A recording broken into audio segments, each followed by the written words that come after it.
नमस्कार साथियों, स्वागत है आप सभी का आपके अपने YouTube चैनल DS एकेडमी में। मैं डॉक्टर सुदेश कांतेजा आपके लिए लेकर चल रही हूँ TGT PGT हिंदी का संपूर्ण क्रैश कोर्स, वो भी निःशुल्क। अगर आप चैनल पर नए हैं तो चैनल को सब्सक्राइब कीजिए। अगर आपने चैनल सब्सक्राइब कर रखा है, आपको वीडियोस अच्छी लग रही हैं, तो जितना हो ज़्यादा से ज़्यादा दोस्तों में शेयर कीजिए। जो भी आपके पास पब्लिकली प्लेटफॉर्म है आप उस पर शेयर कर सकते हैं। आपसे इतनी सी रिक्वेस्ट है, जब आप आते हैं क्लास देखने के लिए तो जैसे ही आप क्लास पे क्लिक करते हैं उससे पहले आप क्लास को लाइक कर दिया कीजिए। उसके बाद आराम से आप क्लास देखिए। क्लास पूरी करने के बाद में आपको जो उचित लगता है वो आप कमेंट कर दिया कीजिए। जो भी कैंडिडेट हमसे नए जुड़ रहे हैं, प्रयास कीजिए। इतना ही सुझाव है कि आप प्लेलिस्ट बनी हुई है, प्लेलिस्ट में जाके शुरू से क्लासेस देखिए तो बेहतर ही आपकी तैयारी होगी। इसी के साथ में अगर आप हमारे व्हाट्सएप ग्रुप से ज्वाइन होना चाहते हैं तो डिस्क्रिप्शन में लिंक दे रखा है, आप व्हाट्सएप ग्रुप से भी ज्वाइन हो सकते हैं। व्हाट्सएप ग्रुप में कुछ तथ्य यहाँ से छूट जाते हैं, वो हम आपको व्हाट्सएप ग्रुप में प्रोवाइड कराते हैं। इसी के साथ में फीडबैक अपना देते रहिए। आपका अपना परिवार है, जितना हो इसको विस्तृत कीजिए, क्योंकि हमारा उद्देश्य है कि किसी के मन में परीक्षा के समय पे या परीक्षा के बाद में जब परिणाम घोषित होता है उस समय ये टीस ना रहे कि हमारे पास आर्थिक अभाव था जिसकी वजह से हम कोचिंग नहीं कर पाए या किताबें नहीं खरीद पाए। तो DS एकेडमी आपको निःशुल्क एक मैटर प्रोवाइड करा रहा है और इसी के साथ में आपकी तैयारी बेहतर करा रहा है, वो भी without pay, free of cost है सभी के लिए। ऐसा नहीं है कि किसी से फीस ली जा रही है।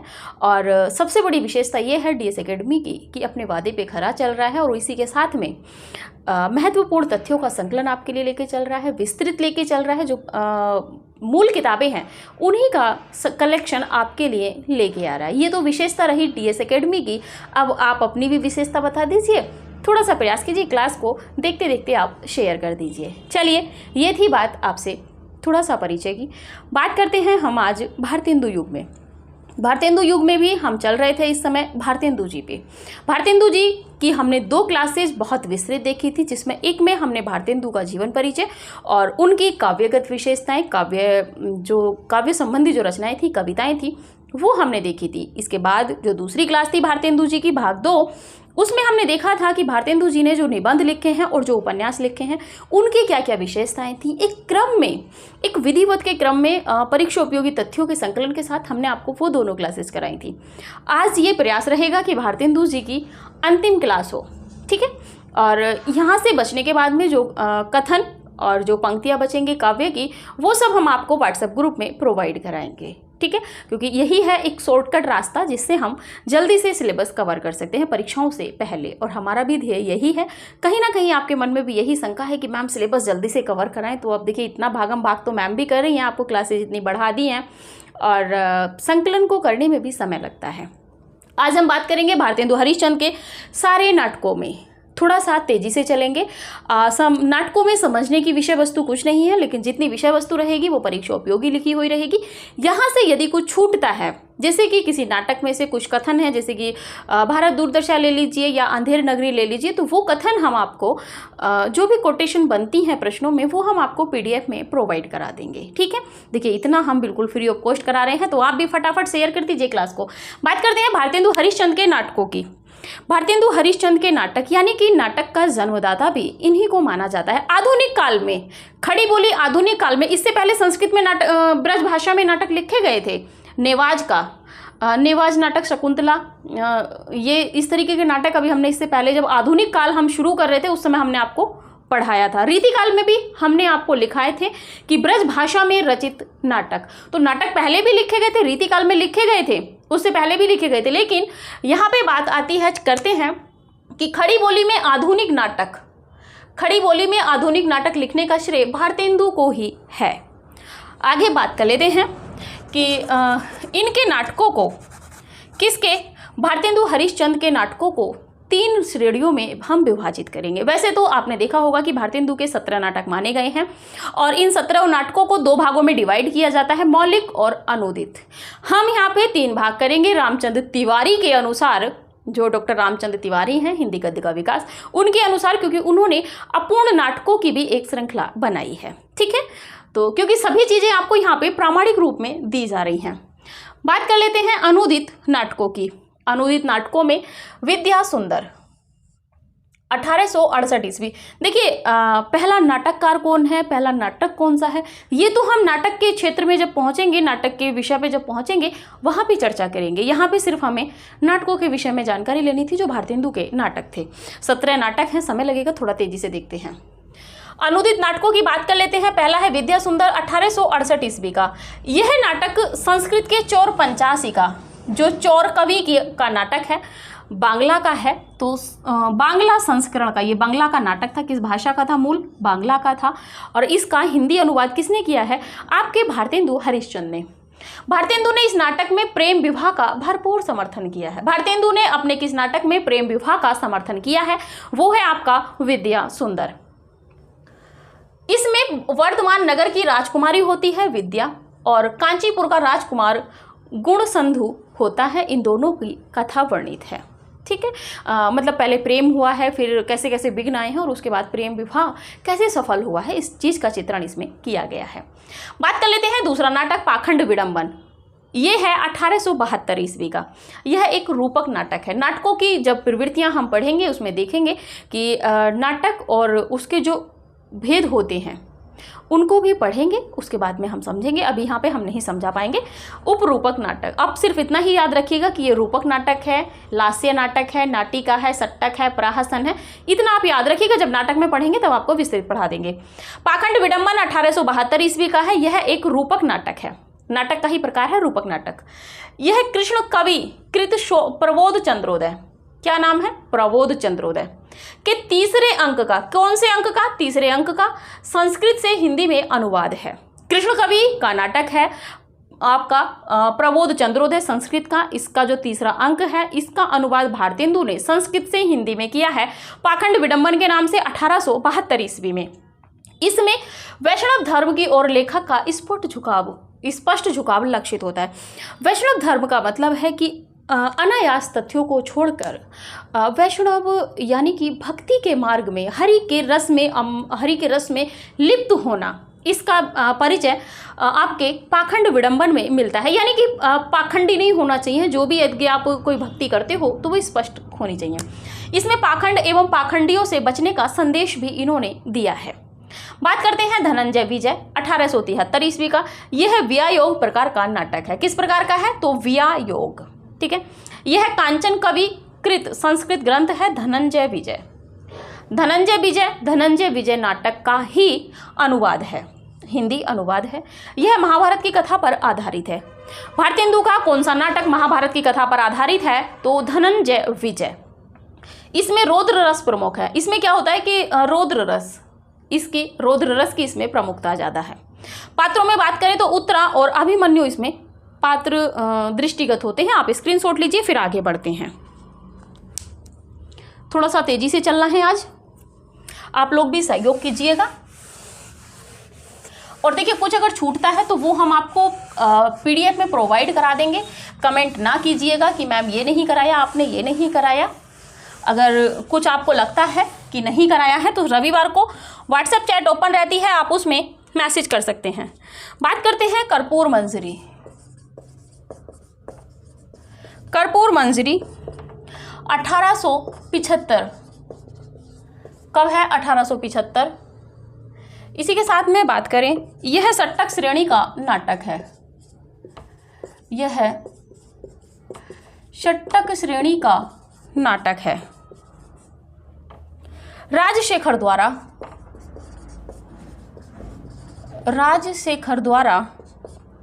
रचित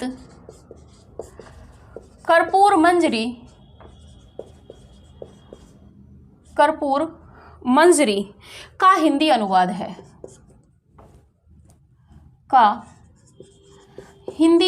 है। इसमें राजकुमार चंद्रपाल, इसका जो महत्व है वो लिखिए। इसमें एक सुंदर कन्या का एक बुद्धिहीन राजा से विवाह का वर्णन मिलता है। राजा से विवाह का वर्णन मिलता है। यानी कि एक रूपवती वो होती है, कन्या होती है, और उसका विवाह एक बुद्धिहीन राजा से कर दिया जाता है, इसका वर्णन इसमें मिलता है। बात कर लेते हैं, जो राजा है वो कुंदल देश का है। राजा कौन है? राजा है, राजकुमार कर लीजिए, राजकुमार चंद्रपाल, और ये कहाँ का है? तो कुंतल देश, कुंतल देश। और जो रानी है या जो नायिका है वो विदर्भ नगर, रानी कौन है? तो विदर्भ नगर के बल्लभ राजा की पुत्री, बल्लभ राजा की कन्या, जिनके इसमें कथा है। श्रृंगार रस की इसमें प्रधानता है, हास्य रस भी कहीं कहीं देखने को मिला है। 5वें नंबर पे बात करें तो मुद्रा राक्षस। मुद्रा राक्षस की बात कर लें आपका तो 1878 ईस्वी इसका समय है। यह नाटक संस्कृत नाटककार, यह नाटक संस्कृत नाटककार विशाख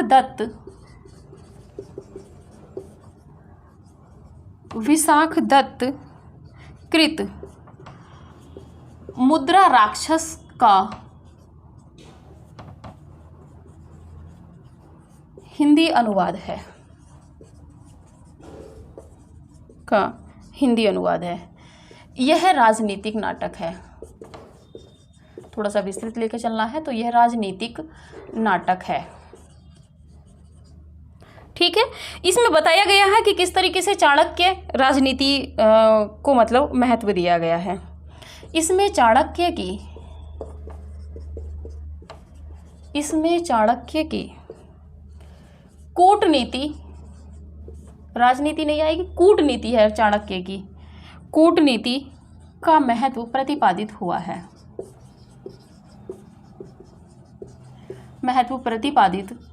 है, बताया गया है कि किस तरीके से चाणक्य राक्षस से मतलब दांव पेच करके सारी चीज़ों को अपने फेवर में लेता है।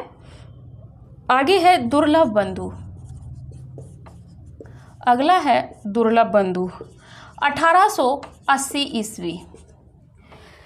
यह नाटक विलियम शेक्सपियर के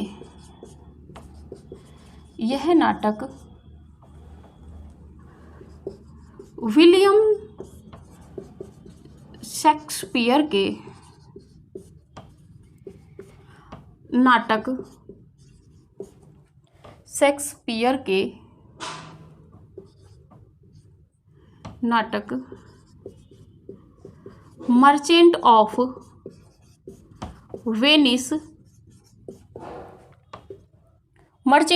वेनिस का हिंदी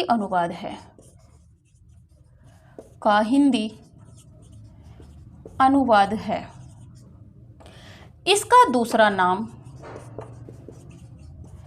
इस नाटक का दूसरा नाम वंशपुर का महाजन है। प्रश्न बन सकता है, तो वंशपुर का महाजन है। ठीक है, आगे बात करेंगे मौलिक नाटक की। इससे पहले इनको कंप्लीट करते हैं। अभी आपके मन में दुविधा हो रही होगी कि मैम यहाँ पे तो अनुदित नाटकों में और भी हैं, वो अनुदित नाटक आपके रामचंद्र तिवारी जी ने नहीं माने हैं। यहाँ पे हम बेस ले रहे हैं रामचंद्र तिवारी जी का। क्यों? क्योंकि प्रामाणिक इतिहास ग्रंथ है और शोधात्मक समीक्षात्मक इतिहास ग्रंथ है, इसीलिए वहाँ से प्रश्न बनने की संभावना हो जाएगी। ठीक है, चलिए बात करते हैं। कर्पूर मंजरी 1875 ईस्वी की रचना है। यह सट्टक श्रेणी का नाटक, आपको श्रेणी याद रखनी है, किस श्रेणी का है? सट्टक श्रेणी का है। राजशेखर द्वारा रचित कर्पूर मंजरी का हिंदी अनुवाद है। ठीक है, प्राकृत कवि हैं, उनका जो कर्पूर मंजरी है उसका हिंदी अनुवाद है। इसमें एक सुंदर कन्या का एक बुद्धिहीन राजा से विवाह बताया गया है। भारतेंदु जी ने दिखाया है इसमें, जैसे कि प्राकृत की रचना ही थी उसके अनुसार उन्होंने दिखाया है कि जो मतलब एक सुंदर सुयोग्य कन्या होती है उसका बुद्धिहीन राजा से विवाह हो जाता है। बताया गया कि फिर उनकी विसंगतियां कैसे कैसे रहती हैं। राजकुमार कहाँ का था? जो राजा था वो चंद्रपाल था, कहाँ का? कुंतल देश का था, और रानी विदर्भ नगर के बल्लभ राजा की कन्या थी। ठीक है, अगले नाटक की बात कर लेते हैं। मुद्रा राक्षस 1878 ईस्वी इसका समय है। यह नाटक संस्कृत नाटककार विशाख दत्त का नाटक है मुद्रा राक्षस। विशाख दत्त का जो मुद्रा राक्षस नाटक है उसी का हिंदी अनुवाद है। कौन सा? मुद्रा राक्षस। किस श्रेणी का है? तो ये है आपका मुद्रा राक्षस नाटक है ये, और यह राजनीतिक नाटक है। नाटक की श्रेणी में नाटक ही है, और ये एक राजनीतिक नाटक है। इसमें बताया गया है कि चाणक्य किस तरीके से राजनीति करता है या कूटनीति करता है राक्षस के साथ में, और उसके साथ में जो उस समय का राजा होता है उसको कैसे उसका मंत्रित्व या बाकी चीज़ों को, सत्ता को बनाए रखने में वो सहयोग करता है। बात कर लेते हैं, अगला नाटक है दुर्लभ बंधु। दुर्लभ बंधु का समय 1880 ईस्वी है। यह नाटक विलियम शेक्सपियर, अंग्रेजी के नाटककार हैं विलियम शेक्सपियर, का नाटक है मर्चेंट ऑफ वेनिस का हिंदी अनुवाद है। अंग्रेजी के नाटक का हिंदी में अनुवाद मर्चेंट ऑफ वेनिस का किसने किया था? दुर्लभ बंधु के नाम से। तो ये हैं आपके भारतेंदु। इस नाटक का दूसरा नाम वंशपुर का महाजन है। वंशपुर का महाजन इस नाटक का दूसरा नाम है। किसका? दुर्लभ बंधु का। आप स्क्रीनशॉट लीजिए, फिर मौलिक नाटक देखते हैं भारतेंदु जी के। चलिए,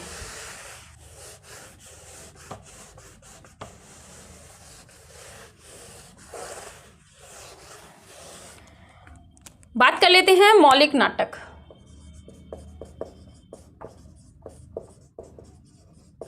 मौलिक नाटक पहले नंबर पे बात करते हैं वैदि की हिंसा हिंसा न भवति।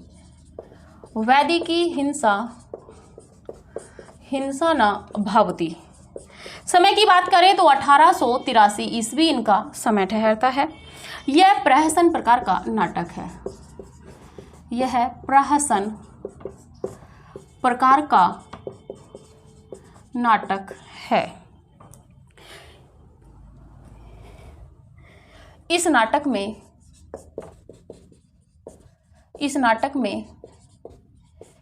पशु बलि का विरोध किया गया है। पशु बलि का विरोध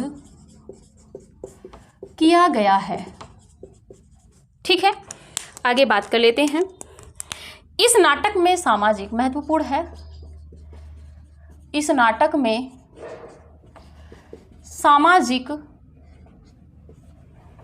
सामाजिक पाखंडों पर तीव्र प्रहार किया गया है। आगे बात कर लेते हैं सत्य हरिश्चंद्र। दूसरा है सत्य हरिश्चंद्र। सत्य हरिश्चंद्र की बात करें तो समय है 1875 ईस्वी। इस नाटक में सत्य के, इसमें हरिश्चंद्र जी के खुद के एक तरीके से कहें एक उनके जो विचार हैं। इस नाटक में सत्य के आदर्श को प्रस्तुत किया गया है। ठीक है, यह क्षेमेश्वर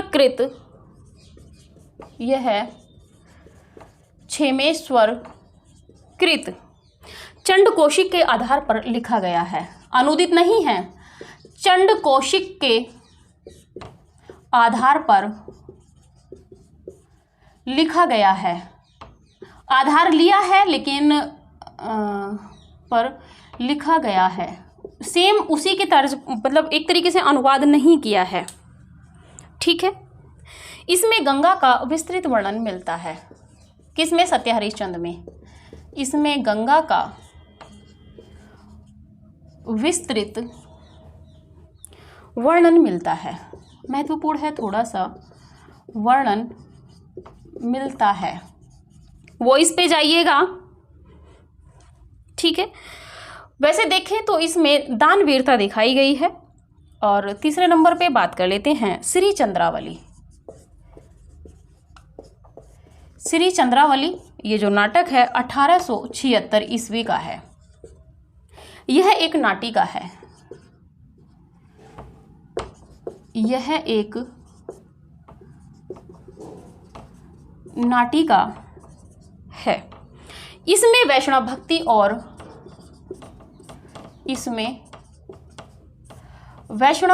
और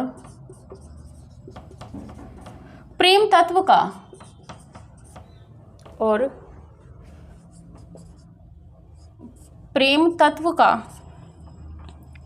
का चित्रण मिलता है। चंद्रावली, इसमें चंद्रावली जो प्रयोग हुआ है वो कृष्ण की अनन्य प्रेमिका है। चंद्रावली कृष्ण की अनन्य प्रेमिका है। ठीक है, बात कर लेते हैं रामविलास शर्मा की। डॉक्टर रामविलास शर्मा, इन्होंने एक कथन कहा है इसी के संबंध में। देखिए विस्तृत बहुत है, बस आपको बने रहना है। चंद्रावली, विस्तृत हो जाएगी वीडियो। चंद्रावली भारतेंदु की आत्मा, चंद्रावली भारतेंदु की आत्मा का ही प्रतिरूप है। ये कथन किसका है? तो ये कथन है आपके रामविलास शर्मा जी का। 4th नंबर पे बात कर लें तो वो है विषस्य विषमौषधम। विषस्य विषमौषधम, विषस्य विषमौषधम 1876 की ये भी रचना है। बात करें, यह भाण श्रेणी का नाटक है। यह भाण श्रेणी का नाटक है। वॉइस पे जाइएगा। यह एक पात्रीय नाटक है। यह एक पात्रीय नाटक है। महत्वपूर्ण है थोड़ा सा। इसमें गायकवाड़, इसमें बड़ौदा के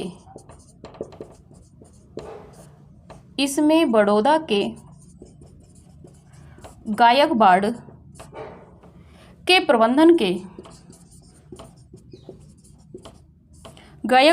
प्रबंधन के कारण आपदस्थ या पदच्युत भी कह सकते हैं उसको, जब हटा दिया जाता है, किए जाने तथा आपदस्थ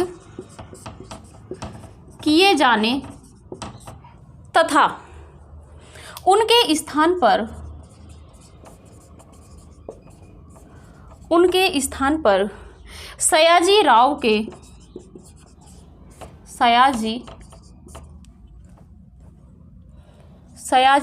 के प्रतिष्ठित होने की राजनीतिक घटना है। राजनीतिक घटना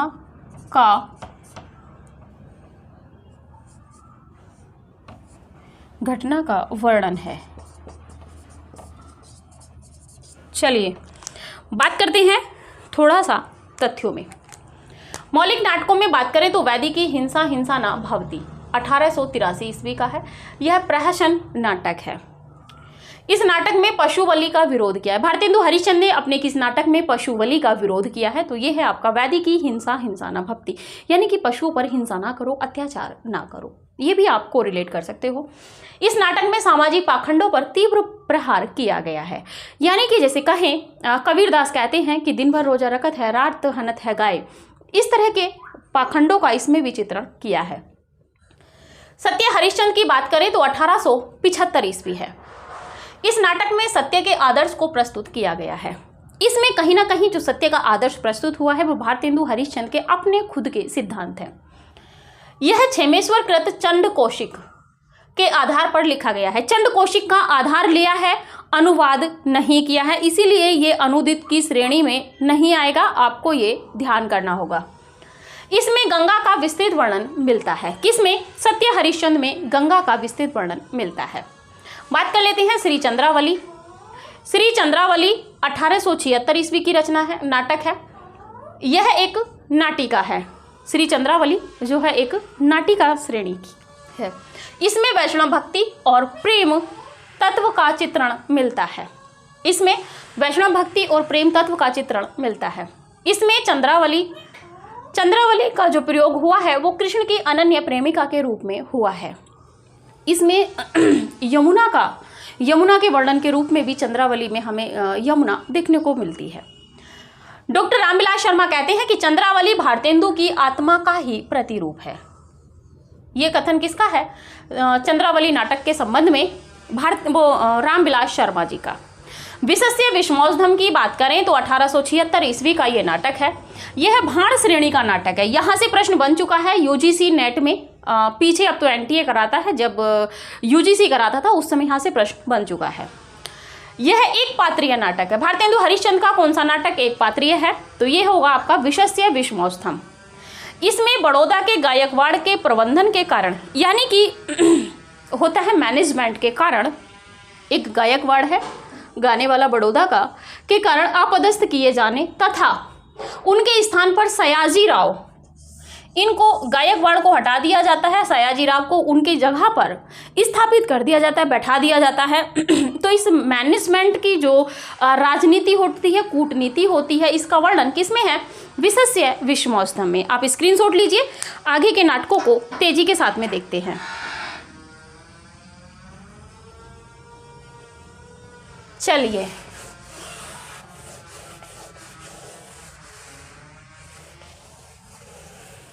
थोड़ा तेजी से हम लोग देखेंगे। बात करते हैं भारत जननी। नंबर आप डाल लीजिएगा, भारत जननी।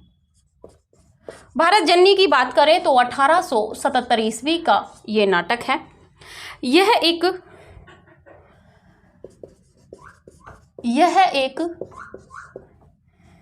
नाट्य गीत है। यह एक नाट्य गीत है, ओपेरा भी कह सकते हैं। इसमें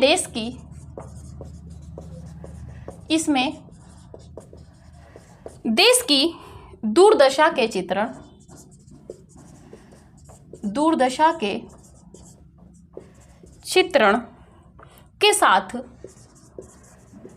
के साथ उससे मुक्ति के लिए अपेक्षित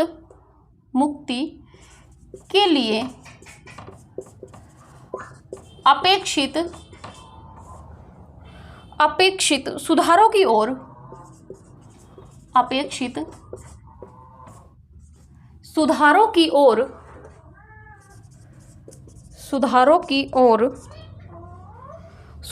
ओर संकेत किया गया है। किसमें? भारत जननी में किया गया है। ठीक है, बात कर लेते हैं थोड़ा सा। आलोचक है दशरथ ओझा। दशरथ ओझा ने आधुनिक युग का उत्तम एकांकी माना है। दशरथ ओझा ने इसे आधुनिक युग का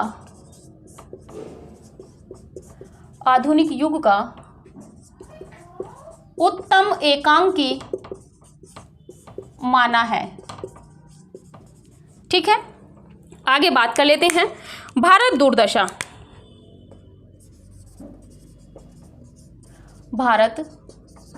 दुर्दशा। यह एक प्रतीक समय की बात करें तो 1880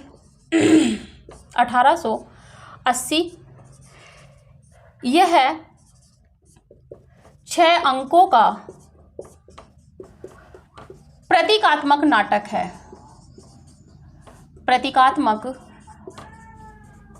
है। ठीक है, यह राष्ट्रीय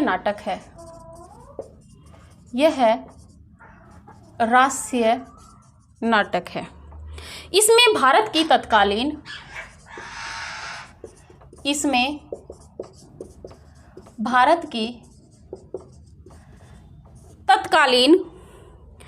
राजनीति व सामाजिक दुर्दशा का प्रतीकात्मक चित्रण किया गया है। ठीक है, बात कर लेते हैं। इसमें अंग्रेजी राज्य की अप्रत्यक्ष निंदा की गई है, ये आप ध्यान रखिएगा। बात कर लेते हैं इसके जो 6 अंक हैं।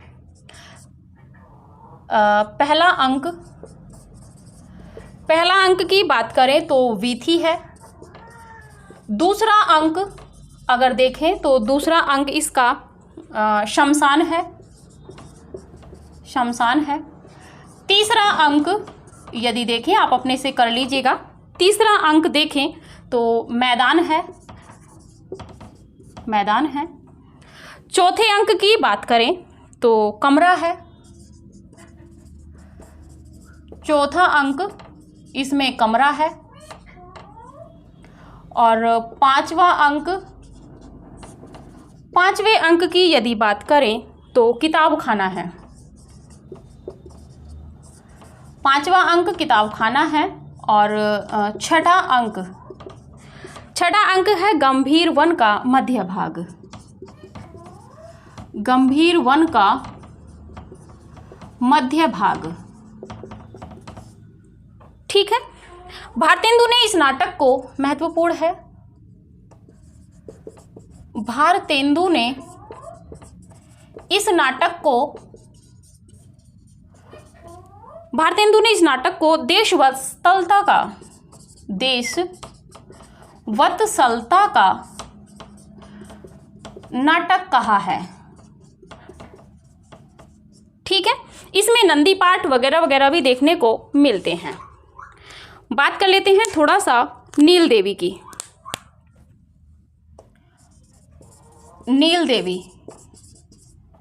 नील देवी का समय 1881 ईस्वी है। यह गीति रूपक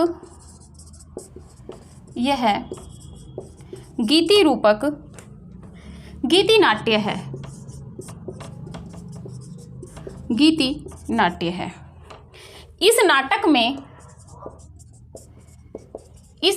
में राजपूतानी आन बान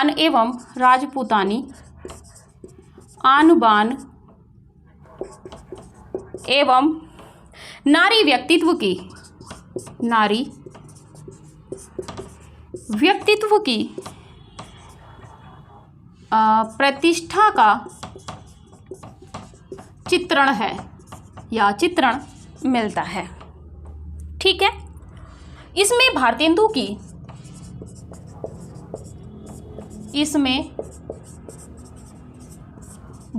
की नारी विषयक दृष्टि परिलक्षित होती है, यानी कि दिखाई देती है, परिलक्षित होती है। ठीक है, इसमें भारतेंदु ने पार्वती का अभिनय किया था। इसमें भारतेंदु ने पार्वती का अभिनय किया था।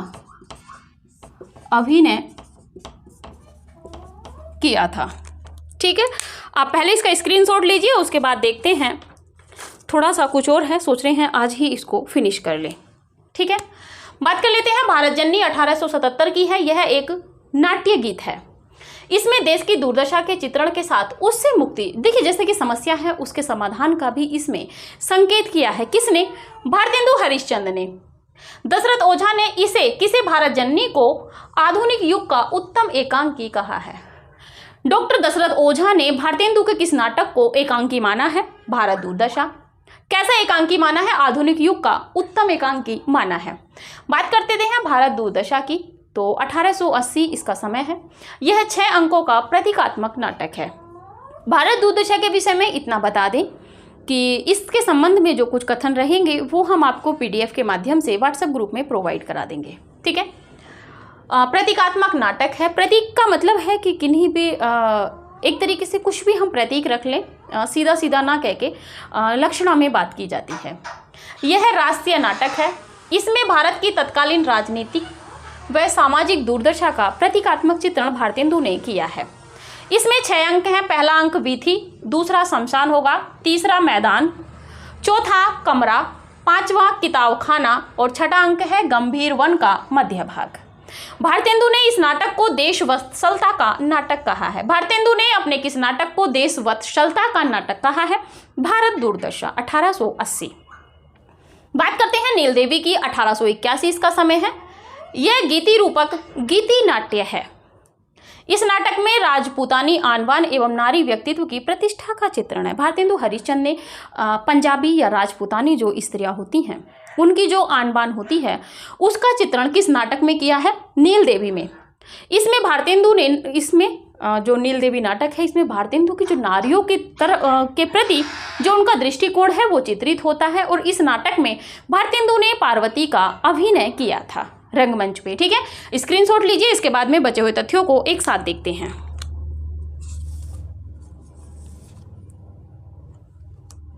चलिए,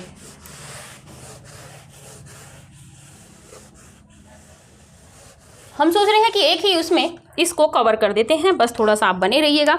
बात करते हैं अंधेर नगरी। अंधेर नगरी 1881 ईस्वी। यह प्रहसन है। यह प्रहसन है, ठीक है। इसमें तत्कालीन समय में आप सभी जानते हैं, इसमें तत्कालीन समय में सत्ता की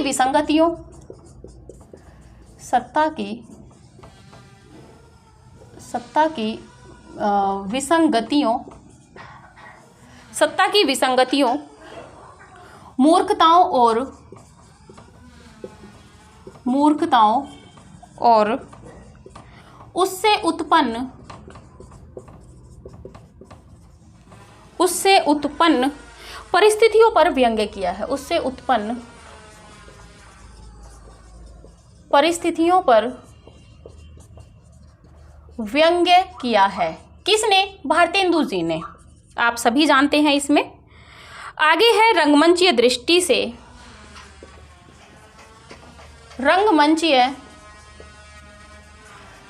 से भारतेंदु का सबसे महत्वपूर्ण नाटक है।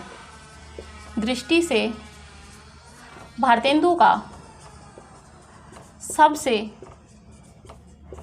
महत्वपूर्ण नाटक है। कौन सा? अंधेर नगरी, ठीक है। इसमें 6 दृश्य हैं। इसमें 6 दृश्य हैं। पहला है पहला बाजार, नहीं, पहला है बाह्य प्रांत।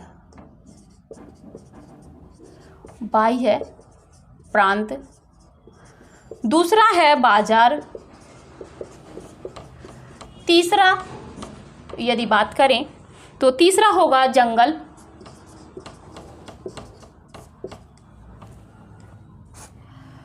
चौथा यदि बात करें तो चौथा होगा आपका राजसभा।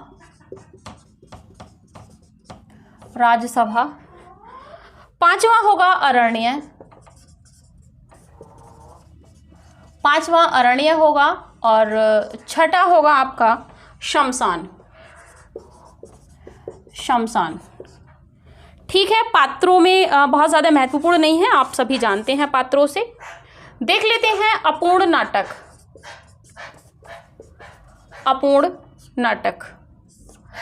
अपूर्ण कृतियां कर लीजिए या नाटक कर लीजिए। पहले नंबर पे देख लीजिएगा प्रेम जोगिनी। 1875 ईस्वी। यह एक नाटिका है। यह एक नाटिका है। इसमें 4 अंक हैं प्रेम जोगिनी में, तो इसमें 4 अंक हैं। आप वॉइस पे जाइएगा क्योंकि हो सकता है स्पष्ट ना दिखाई दे। इसमें काशी में होने वाले, मार्कर चेंज कर लेते हैं, इसमें काशी में होने वाले, काशी में होने वाले पाखंडों व आडंबरों का सूक्ष्म चित्रण मिलता है। आगे बात कर लेते हैं। दूसरा है सती प्रताप। सती प्रताप समय है 1883 ईस्वी।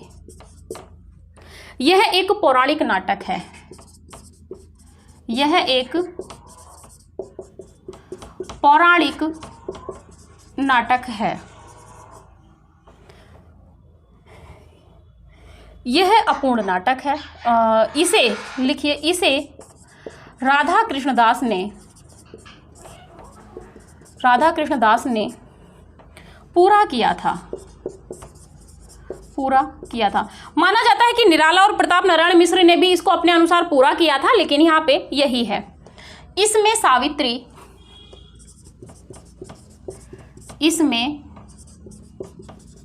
सावित्री सत्यवान का पौराणिक आख्यान है।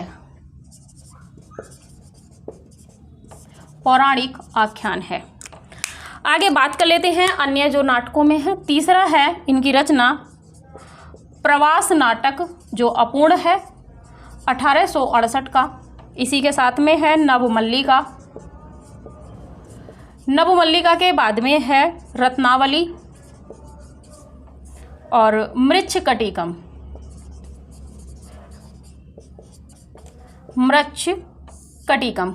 ये इनके अपूर्ण हैं।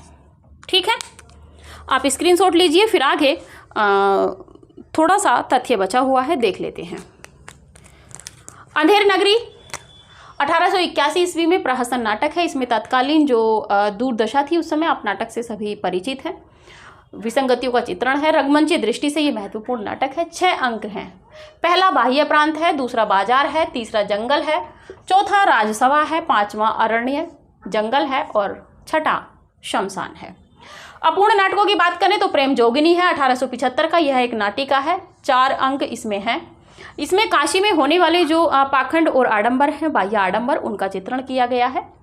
सती प्रताप 1883 की है। यह एक पौराणिक नाटक है। राधा कृष्ण दास ने इसको पूरा किया था और इसमें सावित्री और सत्यवान का पौराणिक आख्यान वर्णित है। बाद में बात कर ले तो प्रवास नाटक है। नवमल्लिका, रत्नावली, मृच्छकटिका, ये इनके अपूर्ण नाटक हैं, या जो अपूर्ण कृतियां हैं वो हैं। आप स्क्रीनशॉट लीजिए, थोड़ा सा 2 लाइनें और देखनी हैं।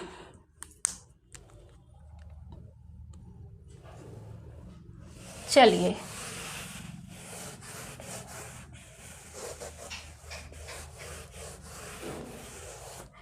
बात कर लेते हैं। शुक्ल ने भारतेंदु को गद्य साहित्य का जन्मदाता माना है। शुक्ल ने भारतेंदु को गद्य साहित्य का जन्मदाता माना है। शुक्ल ने इन्हें यानी कि भारतेंदु को नर प्रकृति का कवि माना है।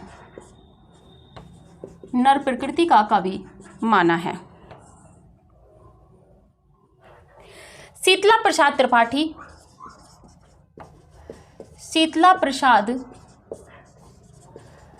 त्रिपाठी कृत नाटक था जानकी मंगल। त्रिपाठी कृत जानकी मंगल में इन्होंने, पहला अभिनीत नाटक है जानकी मंगल, ये इन्होंने लक्ष्मण की भूमिका निभाई थी, लक्ष्मण की भूमिका निभाई थी। ठीक है, बात कर लेते हैं, ये मूलतः नाटककार थे, ये मूलतः नाटककार थे, आप इसको लिखते चलिएगा। ठीक है, भारतेंदु ने काशी में, भारतेंदु ने काशी में नेशनल थिएटर की स्थापना की थी।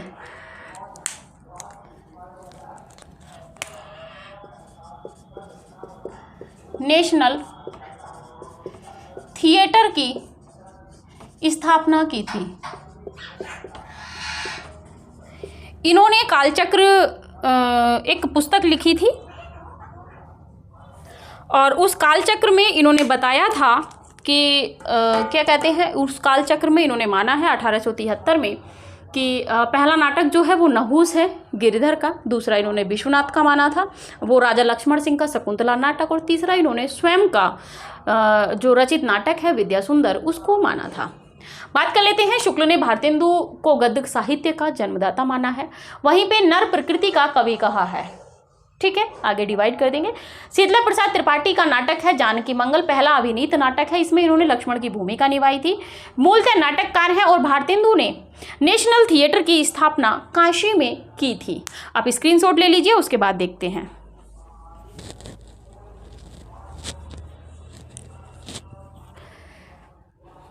चलिए, आज की क्लास यहीं तक रखते हैं, बहुत विस्तृत हो गई थी लेकिन नाटक संपूर्ण हो गए हैं। थोड़ा सा भारत दूरदर्शा है, पीजीटी में लगा हुआ है झारखंड में, वो पीडीएफ हम आपको व्हाट्सएप ग्रुप में प्रोवाइड करा देंगे। ठीक है, तो अभी की क्लास यहीं तक रखते हैं, मिलते हैं अगली क्लास में। और भारतेंदु यहाँ पे समाप्त हुए हमारे, जो कुछ तथ्य बचे होंगे वो जब हम उनकी पंक्तियाँ देंगे तब आपको वहाँ पे प्रोवाइड करा देंगे। ठीक है, तो भारतेंदु यहाँ पे कंप्लीट हो गए हैं, आप भी अपने वादे पे चलते रहिए। जितना विस्तृत हमसे हो सकता था हमने उतना विस्तृत आपको दिया है। जितना हो क्लास को शेयर कीजिए, लाइक कीजिए, कमेंट भी कीजिए, और जो भी फीडबैक आपको उचित लगता है वो दीजिए। इसी के साथ में आज की क्लास यहीं पे रखते हैं। इसके बाद अगली क्लास में हम देखेंगे भारतेंदु युग के अन्य कवियों को, उनको भी हम इसी तरह पढ़ेंगे जैसे हमने भारतेंदु जी को पढ़ा है। थोड़ा विस्तृत हो सकते हैं लेकिन हम पढ़ेंगे एक ही साथ में संपूर्ण रूप से। तो ठीक है, भारतेंदु जी यहाँ पे हमारे कंप्लीट हुए हैं। विस्तृत देखा है नाटक, निबंध, उपन्यास और आपका काव्य।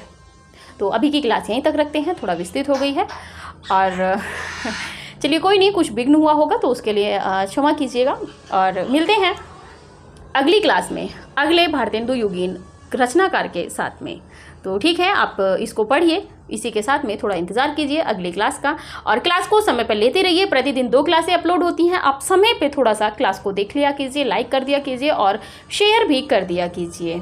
तो चलिए अभी के लिए इतना ही, मिलते हैं अगली क्लास में, तब तक के लिए नमस्कार।